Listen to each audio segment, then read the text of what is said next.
আল্লাহ আল্লাহ তুমি দেখো আল্লাহ এটার উত্তর আমি কি দিব। আপনি ওখানে যে ভিডিওটা দেখতে পাচ্ছেন ওই ভিডিওতে ক্যাপশনে লেখা আলহামদুলিল্লাহ বিয়ে ডান, অথচ আমি রিয়েল লাইফে মানুষ দাঁড়িয়ে বলছি যে না বিয়ে শাদী বা কিছু হয় না, আমি স্টিল সিঙ্গেল। মেয়েরা কোনো খেলার জিনিস না, মেয়েরা কোনো ডল না কিংবা কোনো খেলনা না। সো তাদের সাথে খেলার মতো কিছুই নেই।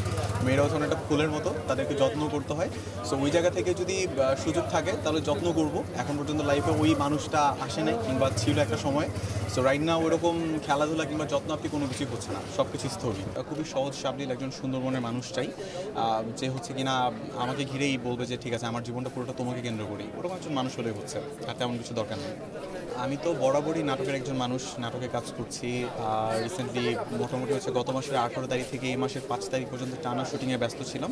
তো এই 5 তারিখের পর থেকে আজকে বোধহয় কত তারিখ যাচ্ছে, আজকে তারিখ কত, 12 না 13 তারিখ, আরে তারিখ ভুলে গেছে, মানে এত সুন্দর ভেকেশন কাটাচ্ছি যে আমার তারিখও মনে নেই। মোটামুটি 36 জুলাই। আচ্ছা যাই হোক, মোটামুটি হচ্ছে গত টানা 7-8 দিন ধরে খুব ব্রেকে আছি। মোটামুটি আর কি একটু মানে সেলফ প্যাম্পার করার যে ব্যাপারটা সেটাতে ব্যস্ত আছি। That's it.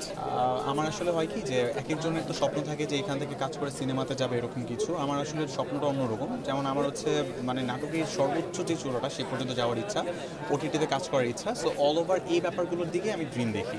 মানে লাইক একজন সিনেমার হিরো হবো কখনোই ওরকম ইচ্ছাটা কাজ করে না, তবে হ্যাঁ ওটিটি বা ওয়েব ফিল্ম যেগুলো ওগুলোতে কাজ করার ইচ্ছাটা অনেক বেশি। That's it. প্লেয়ার হয়ে খেলতে পারতাম তাহলে আরও ভালো লাগতো, বাট আজকে আমি একজন দর্শক হিসেবে আছি। সো অল ওভার খুব খুশি। বিষয়টা হচ্ছে যে খেলাটা যেহেতু আমাদের মধ্যেই হচ্ছে, দুটো দলকেই সাপোর্ট করছি পরিপূর্ণভাবে, যেহেতু দেখতে পাচ্ছেন কোনো টিমের জার্সি গায়ে জড়ানো নাই। তারপরেও যদি বলি যে ইন্ডিভিজুয়ালি কোন দিকে একটু টানটা বেশি কাজ করছে তাহলে বলবো যে গিগাবাইট পাওয়ার টাইটেন্স যেই টিমটা আছে ওটা সাপোর্টটা করছি মেনলি। সামহাও ওখানে আমাদের পছন্দের মেহজাবিন আপু আছে, সিয়াম ভাই আছে, সো অল ওভার ওটা দিকে টানটা বেশি এই আর কি। ওখানে কিন্তু আরো অনেক নায়িকা আছে, বাট মেহেজাবিন আপুর কথা কেন আসলো? মেহজাবিন আপুর কথা আসছে বিকজ অফ উনি আইকনিক বলতে হয় যে লাইক যেমন হচ্ছে কি আমরা খুব সহজে যদি বলিউডের কাউকে নিয়ে উদাহরণ দিই তাহলে আমরা কিছু হলে বলি যে শাহরুখ খান সালমান খানের মতো হতে হবে। বাংলাদেশে এই সময় যদি আপনি একজন জনপ্রিয় নায়িকার কথা বলেন, তুলনা করতে গেলে আমরা মেহজাবিনের সাথে তুলনা করি যে সৌন্দর্যের জায়গা থেকে মেহজাবিন আপু অনবদ্য। সো সেই জায়গা থেকে মেহজাবিন নামটাই তো আসাটা স্বাভাবিক, তাই না? সিয়াম আহমেদ ভাইয়ের কথা তো বললাম যে খুব মানে খুব ভালো লাগে ভাই। সো এই তো সেটা হচ্ছে গতবার ঝামেলা হয়েছিল, এবার হচ্ছে সেই ব্যাপারটা যাতে না হয় সেই বিষয়টার দিক থেকে অর্গানাইজার অনেক বেশি নজরদারি করছে যতটুকু দেখতে পাচ্ছি, যাতে ঝামেলা না হয় ওই ব্যাপারে তারা যথেষ্ট পরিমাণে সচেতন আছে।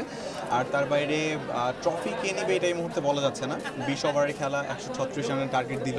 সো আই থিঙ্ক যদি ভালো মতো এই টিম খেলে তাহলে এই রানটা বিট করা খুব একটা কষ্টসাধ্য না। আবার ফাইনালে হচ্ছে ব্যাটিং করে একটা রান মানে 136 নট সো ইজি। সো টানটা উত্তেজনা তো চলছে, যদিও হচ্ছে এখানে খেলার যে একটা সিস্টেম যে প্রথম 2 ওভার শুধুমাত্র মেয়েরা খেলবে, সেই অনুযায়ী অলরেডি টাইটান্স কিন্তু জিতে গেছে, যে রানের টার্গেটটা হচ্ছে এই টিম থেকে দেওয়া হয়েছিল। তো ওই অনুযায়ী স্বপ্নধারা তো ফিমেলদের জায়গা থেকে হারলো, দেখা যাক এবার মেল ভার্সনে কী হয়। আশা করছি টাইটান্সের জেতার সম্ভাবনা বেশি, মানে আলটিমেটলি আমি এই টিমে সাপোর্ট করতেছি, দ্যাটসের বারবার টাইটান্সের কথা বলতেছি।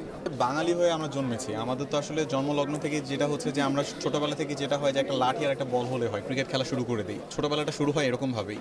দেন হয়তো বাবা যখন দেখে যে না ভালো রকমভাবে একটু খেলাধুলার দিকে টান, তখন ব্যাট একটা কিনে দেয়।